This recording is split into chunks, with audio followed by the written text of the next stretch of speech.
Vamos ler? Eu vou fazer o seguinte, eu vou ler do 5 até o 16.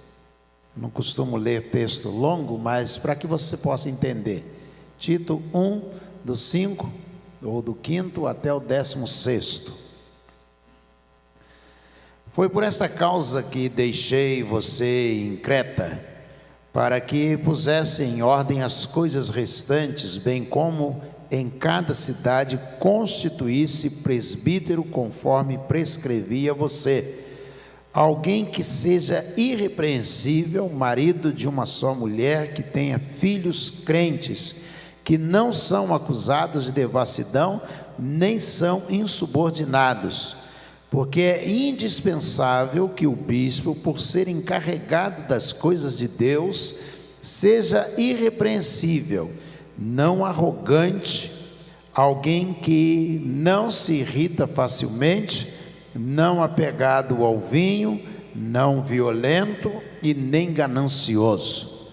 Pelo contrário, o bispo deve ser hospitaleiro, amigo do bem, sensato, justo, piedoso, deve ter domínio de si, ser apegado à palavra fiel que está de acordo com a doutrina, para que possa exortar pelo reto ensino e convencer os que contradizem este ensino. Agora o 10. Porque existem muitos, especialmente os da circuncisão, que são insubordinados, falam coisas sem sentido e enganam os outros. É preciso fazer com que se calem, porque andam pervertendo as casas inteiras, ensinando o que não devem, com a intenção vergonhosa de ganhar dinheiro. Foi um dos cretenses, um próprio profeta deles, que disse: os cretenses são sempre mentirosos, feras terríveis, comilões, preguiçosos. Este testemunho é verdadeiro, portanto repreenda-os severamente, para que sejam sadios na fé, e não se ocupem com fábulas judaicas, nem com mandamentos de gente que se desvia da verdade. Todas as coisas são puras para os puros, mas para os impuros e descrentes nada é puro, porque tanto a mente como a consciência deles estão corrompidas. Afirmam que conhecem a Deus, mas o negam por meio do que fazem. É por isso que são abomináveis, desobedientes e reprovados para qualquer boa obra. Amém ou não amém? Amém. Vamos orar ao Senhor. Senhor, muito obrigado a Deus pela palavra de Paulo a Tito. Muito obrigado pela vida de Tito, pelo seu envolvimento, pelo seu ministério e pelo seu compromisso. Muito obrigado também pela vida do apóstolo Paulo, pelo seu zelo com a igreja do Senhor. Venhas tu mesmo, ó Deus, abençoar-nos nesta noite. Enche, ó Deus, o nosso coração da presença do Senhor. É a nossa oração em nome de Jesus, o nosso Senhor. Amém. Amém ou não amém? Tito era um companheiro de viagem do apóstolo Paulo. Depois você pode verificar em Atos capítulo 13, quando Paulo vai ao concílio em Jerusalém. Deixa eu explicar o que aconteceu com a igreja. A igreja, ela se formou, Jesus instituiu a igreja, Pedro ficou ali com uma das colunas fortes, juntamente com Tiago. E os judeus tinham alguns ritos lá do judaísmo que eles trouxeram para o cristianismo, e um deles era a circuncisão. E aí eles queriam que a igreja cristã agora pudesse trazer sobre ela esse peso. E aí vem a conversão do apóstolo Paulo. E ele vai começar a sua trajetória de modo dificultoso, porque o grande líder da igreja era o apóstolo Pedro, ajudado por Tiago. E esses dois grandes líderes estão liderando a igreja em Jerusalém. Paulo então sai de Jerusalém, vai se dedicar fora de Jerusalém ao crescimento e à pregação do Evangelho. Essa pregação do Evangelho, Paulo vai mostrar que o cristianismo era superior ao judaísmo, e as práticas judaicas não necessariamente faziam sentido dentro do cristianismo, e entre elas a circuncisão. Então, ter contato com uma pessoa que não era, por exemplo, judia, isso contaminava o judeu.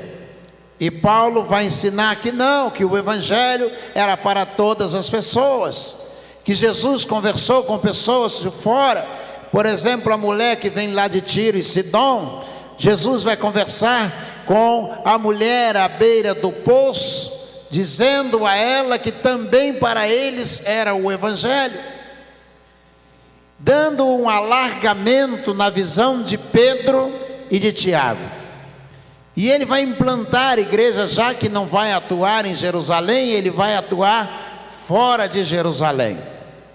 E algumas comunidades, alguns povoados, alguns vilarejos, como chama Jeremy Bright, no livro dele, História da Salvação, alguns lugares vão enfrentar dificuldades, fomes, e aí o apóstolo Paulo resolve ir socorrer essas pessoas. E ele vai ser taxado pela igreja em Jerusalém, liderada pelo apóstolo Pedro. E Pedro vai à Galácia conhecer a igreja que está na Galácia, no ano de 49. E quando ele chega à Galácia e ele vê a igreja implantada, a igreja forte, ele vai então começar a andar com os gálatas que não eram judeus. E ele anda pelas ruas, a igreja está se fortalecendo e ele participa dos ritos juntamente com aqueles que não são judeus. Mas quando Tiago chega à Galácia e ele toma conhecimento que Tiago está chegando, Pedro muda o comportamento dele. E aí o apóstolo Paulo escreve aos Gálatas, no capítulo 2, se não me engano, versículo 14, assim: quando vi que Pedro passou a mudar o seu comportamento, deixando de andar com os Gálatas, eu resisti na presença de todos, disse na cara dele, disse diante dele: como você que anda com os Gálatas ou com os gentios, você anda juntamente com eles, e agora você acha que porque Tiago chegou, devem deixar eles, o comportamento deles, se você estava andando com eles. Tito não era judeu, Tito era grego. E aí a igreja se reúne em Jerusalém e resolve fazer um concílio para poder discutir essa questão. É o primeiro concílio da igreja. Primeiro concílio, não considerado o grande concílio, porque o grande concílio vai ser considerado o concílio de 325 em Niceia, convocado pelo imperador Constantino I. Mas esse concílio, o primeiro concílio da igreja, vai acontecer aqui. E aí eles chamam o apóstolo Paulo para que ele possa comparecer a Jerusalém e ele possa explicar por que ele está pregando o evangelho aos gentios, aos não judeus, por que eles estão sendo batizados, por que eles não precisam se circuncidar. E aí Paulo vai, e como que uma força maior para afrontar, ele leva Tito com ele. Tito é grego, não circunciso, não circuncidado, e ele leva para mostrar que o evangelho era para todas as pessoas.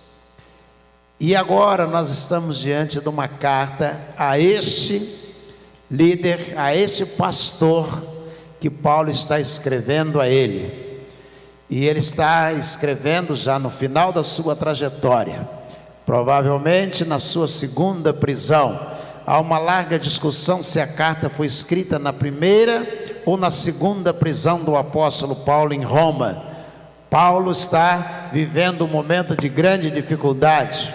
Há outros que discordam que seja nesse tempo, mas o importante é que ele vai escrever dizendo a Tito acerca do ministério, primeiro da pessoa do pastor ou do bispo, aqui a tradução, de como ele deveria ser, deveria ser uma pessoa que não fosse gananciosa, deveria ser uma pessoa respeitadora, deveria ser uma pessoa que cuidasse bem da sua esposa, que cuidasse bem dos seus filhos. Havia uma preocupação de que o ministro pudesse ser alguém preocupado com a sua própria família. E aí ele diz: porque há alguns que vergonhosamente estão mais preocupados em ganhar dinheiro. Gente, isso aqui é no século I, viu? No período embrionário, no período do nascimento do Evangelho, já tinha gente querendo tirar vantagem em ganhar dinheiro através da igreja. E ele vai escrever preocupado com a situação que ali estava vivendo em Creta, uma região, uma ilha grega, em Creta, como eles estavam vivendo, e ele está orientando para que ele possa orientar os cretenses. Quem nasce em Creta é cretense. Você até pode achar que é cretino, mas é cretense. Então ele está ali orientando os cretenses, e ele está dizendo: não se deixe levar por eles. Que preocupação extraordinária! Quem dera se hoje a gente tivesse essa preocupação constantemente. Não se deixe, eles são mentirosos, eles estão ensinando falsas doutrinas. Quase não há mais a preocupação hoje em dia com essas questões. A gente está mais preocupado, todo mundo mais preocupado, se o som é bom, se a luz, o jogo de luz é bonito, está mais preocupado se a organização, o coro cantou bem, se o Beto toca bem, se o pastor fala bem. A gente quase não está mais preocupado com as questões doutrinárias. E aí Paulo vai orientando, mas o mais bonito para mim de todo esse texto lido está no versículo 15. Se puder projetar lá do estúdio, tiver alguém lá, projetar o versículo 15, olha aí, 1:15. Isto. Leiam para mim esse texto, por favor.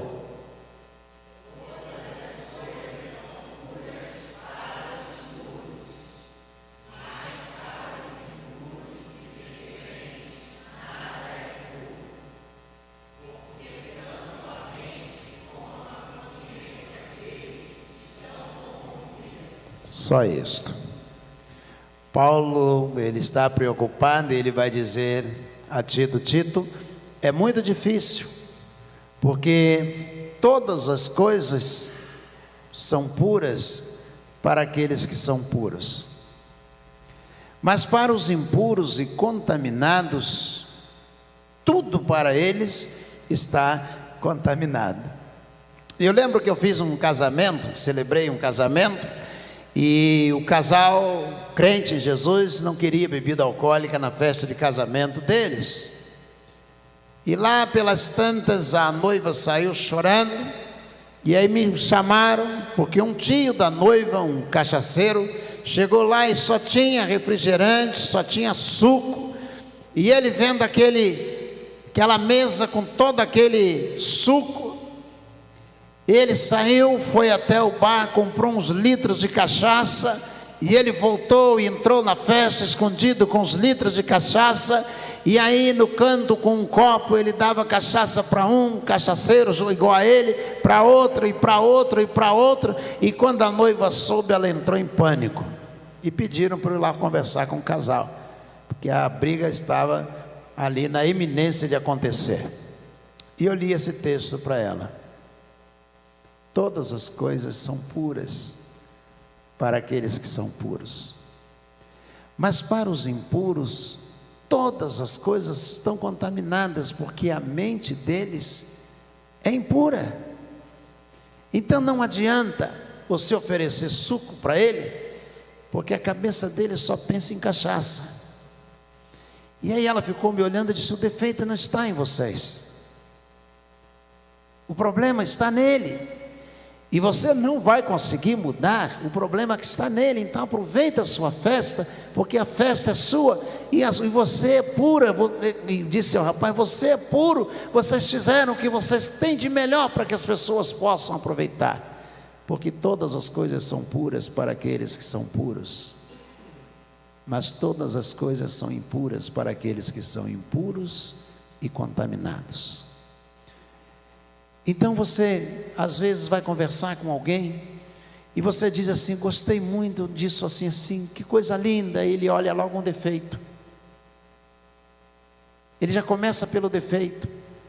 E você diz: eu gosto muito de fulano, ele é inteligente. Aí ele já acha logo um defeito, uma coisa errada. Você diz: eu gosto muito da família de fulano, porque a família dele é tão bonita. E ele pensa logo em alguém errado naquela família e diz: mas fulano é da família dele, é errado. Porque tudo é impuro e contaminado para aqueles que são contaminados. E não adianta você querer que ele pense na mesma pureza, no grau de pureza que você está pensando, porque ele não vai conseguir, porque a cabeça dele é contaminada. Diz o apóstolo Paulo, dizendo a Tito: eles são impuros. E ele diz a Tito: que ninguém tenha de que acusar você, que ninguém tenha do que te acusar, mas os que são impuros, esses vão arranjar alguma coisa para dizer que você está errado. Não se deixe contaminar, você é puro, eles já estão contaminados. Então ele diz lá no finalzinho: eles afirmam que conhecem a Deus, versículo 16, mas o negam por meio daquilo que fazem, e por isso são abomináveis, diz ele. Eles não são puros. Mas qual é a diferença? O Senhor Jesus Cristo nos purifica de todo pecado, ou seja, Ele nos torna puros. Mas alguns insistem em viver na impureza. O problema não está no cristianismo. Lembro-me que foi uma audiência uma vez, entrei para a audiência, e aí no meio da audiência, no meio da discussão, o meu ex-adverso, o advogado da outra parte, disse assim: pastor, vamos deixar as coisas de pastorada de lado. E aí o juiz olhou e disse: como assim? Disse: ele é pastor da Igreja Batista, estou brincando com ele. E aí o juiz disse: o senhor é pastor? Eu disse: sou. E o juiz disse assim: eu conheço um pastor que não vale nada. Eu disse: eu já visitei juiz na cadeia. Aí ele ficou me olhando e disse: está vendo? O problema não é o sistema, é o ser humano. Se tem pastor que não vale nada, tem um monte de juiz que não vale coisa alguma, nem a roupa que vestem. Até no STF, você pode não acreditar, tem um monte. O problema não é o sistema, o problema não é o evangelho, o problema não é a pregação da palavra, o problema é o ser humano que ouve a palavra, mas a palavra não consegue entrar nele. Ele é capaz de olhar uma mesa cheia de sucos e desejar álcool. É disso que Paulo está falando. Você pode ter uma excelente escola bíblica dominical, mas ele vai achar que está errada, a escola bíblica dominical não serve para ele, não é boa. Então você diz a ele: então vai cantar no coro. Ele disse: mas eu não gosto das músicas que o coro escolhe, eu não gosto desses hinos. Diz: então vai evangelizar. Ah, mas esse método é muito antigo, eu não gosto desse método, ele é muito antigo de evangelizar, entregando folheto e falando de Jesus com folheto. Esse método é muito antigo, eu não gosto. Então vai trabalhar no mutirão, infeliz. Ah, mas tem que subir essas escadas levando o painel lá para cima. Eu também não vou, não. Para os impuros, tudo é ruim, tudo não presta. O pastor não presta, os diáconos não prestam, a igreja não presta, a igreja é ruim, a administração da igreja é ruim, o evangelismo é ruim, a música é ruim. Para ele tudo é ruim.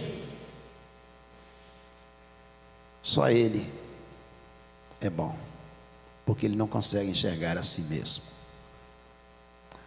A coisa mais bonita, talvez, no Novo Testamento, em Lucas capítulo 15, é quando o filho pródigo, ele está lá longe, largou o pai, largou o irmão, largou a fazenda, gastou o dinheiro, e ele está dentro do chiqueiro. Ele não consegue, até ali ele não consegue se enxergar. E aí diz a Bíblia assim: caindo ele em si mesmo. Caindo ele em si mesmo.